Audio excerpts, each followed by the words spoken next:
Oltre 700 iscritti per la quarta edizione dell'originale corsa fuoristrada che venerdì sera 26 settembre 2025 ha attraversato il centro storico di Treviso sviluppandosi per 10 km tra salite, discese sterrato e pavé. Niente sentieri e montagne da scalare al Treviso Urban Trail, ma gradini e ponti da superare, scoprendo la città nei suoi vicoli più nascosti e ammirando le bellezze architettoniche che al calar del sole risaltano ancora di più.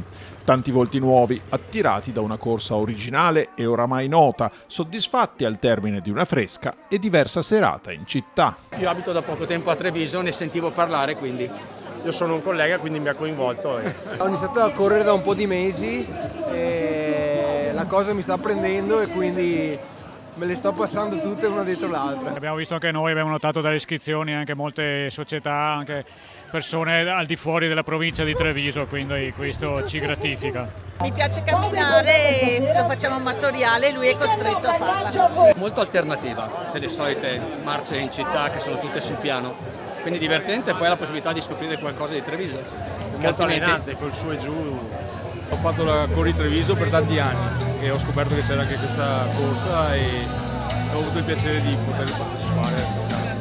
Siamo soddisfatti, c'è stata una buona partecipazione, quindi più che soddisfatti del grande lavoro che abbiamo fatto in questi mesi, quindi ci sembra che sia andato tutto bene, i ragazzi sono contenti, è stata una bellissima serata. Treviso di sera è molto bella, temperatura perfetta, bellissima esperienza.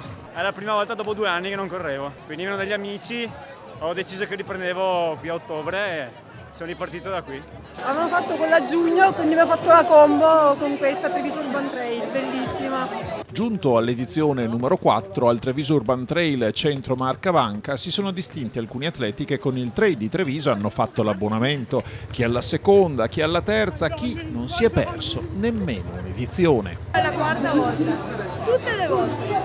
Prima volta io sì. No, la terza. Perché mi piace, perché è bellissimo andare in giro per Treviso di notte. Bellissima, molto bella, strepitosa e sempre molto cariche! Io porto in alto il nome di Porto Santa Margherita, Caorle. Abbiamo fatto 2 piccoli ritocchi, 2 viete un po' nascoste, poi la nuova scalinata, la nuova passaggio pedonale là vicino alle mura, quindi abbiamo fatto un tocco per così incentivare ancora di più la partecipazione degli atleti. Un circuito meno più curvoso. La parte della scalinata, ai giardinetti e anche parte dell'argine, del percorso bello tosto. Sì. Il primo a tagliare il traguardo è stato un 18enne di Vittorio Veneto, Francesco Tittonelle, stella emergente di Vittoria Atletica, amante di cross e corse in montagna. Ha chiuso in 32,46 precedendo in volata Andrea Fiorot, argento anche l'anno scorso, e Matteo Giustino. Io vengo dal mondo del trail running, quest'anno ho fatto trail più che altro, 2 settimane fa ho fatto gli italiani di corsa in montagna e sono arrivato ottavo, quindi non pensavo di vincere, di arrivare bene sì, ma non di vincere. Un percorso molto bello, sono di Vittorio Veneto ma a Treviso non c'ero mai stato in centro, quindi molto bello, anche ben organizzato per i primi, avevamo 3 bici al seguito, la moto e la polizia, quindi bello anche di farlo in notturna, quindi non tutto illuminato ma così un po' al buio, mi è piaciuto molto, torno sicuro il prossimo anno. Questo è il 4º anno che partecipo, in realtà il terzo perché il secondo anno ho avuto un piccolo infortunio. E comunque sono affezionato a questa gara e mi è piaciuta molto e è sempre bellissimo girare in questa cittadina che secondo me è bellissima. Sono venuto in questa gara perché per me è una ripartenza in realtà, poi ho la mia ragazza che è di qua, ho visto che era una bella sfida anche con il percorso così, quindi mi sono iscritto, è stato bello effettivamente. Faccio strada, triathlon e strada, il trail non l'ho mai fatto, però è stato bello anche essere, cimentarsi in qualcosa di diverso, sì. Elena Dal Cortivo ha primeggiato nella gara femminile in 42,05. Sul podio anche Jacqueline De Marchi ed Eva Vignandelle. un errore di percorso quando era in testa alla gara ha costretto al ritiro la bellunese Sara Mazzucco, ex tricolore under 23 di trail corto, una delle favorite. Emozionante, poi ci sono vari cambi di ritmo, cioè bella. È la prima volta, quest'anno sono riuscita perché era un po' d'anni che volevo, quest'anno sono riuscita e ho avuto davvero una bella esperienza. Sono rimasta molto contenta del percorso, dell'organizzazione, molto contenta della gara davvero. A me piacciono in generale i trail e mi divertono gli urban trail e perciò ci tenevo ad iscrivermi e fare questa edizione anche qui a Treviso. Treviso fanno sempre tante gare, sempre bellissime, quindi ci vengo sempre volentieri.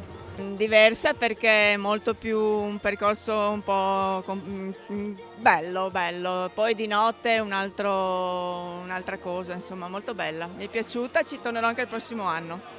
Grazie a Corri Treviso, a Enrico, a Giorgio, a tutta la squadra di volontari che sta lavorando. Noi ci divertiamo, loro lavorano, però questa sera avremo un punto di vista diverso. Intanto con la Torcia è una città di sera, quindi night, che si presenterà bellissima. Godiamoci quindi questa atmosfera particolare. Andate forte ma non fortissimo, divertitevi, però grazie davvero, grazie a chi organizza questi eventi che poi richiamano tutti all'attenzione sullo sport e alla vita sana. Applaudito anche il sindaco Mario Conte, pettorale numero 1 arrivato al traguardo in 54,25. Nel gruppo pure Edi Cadorin, la super maratoneta del quartiere San Giuseppe, oltre 400 tra maratone e ultramaratone per lei. Tra le società, nella graduatoria per numero di iscritti, gradino più alto del podio anche quest'anno per Ride Your Dreams Treviso, davanti ad un club veneziano, la SD All Scars, e a Percorrere il Sile. Ride Your Dreams si è così aggiudicato la terza edizione del trofeo Venturino Cagnato, a ricordo di un campione del volontariato ed un punto di riferimento dell'associazionismo cittadino. Ci divertiamo in pista d'atletica, ci divertiamo con il trail, ci divertiamo in strada e anche con il gruppo bike. È un gruppo molto vario, numeroso ma è molto vario. Devo dire che il percorso quest'anno è stato molto più bello perché era molto più vario, abbiamo avuto anche un po' più di dislivello dell'anno scorso e l'illuminazione di Treviso è sempre bella, mette in mostra le parti più spettacolari. Abbiamo iniziato con la Treviso in rosa, siamo passati alla DJ10 e poi la Corri Treviso, la 35esima edizione, e il quarto Umbal Trail. Ci resta la corsa di Babbi Natale che collaboriamo, che poi ricavato andrà in beneficenza il 14 dicembre.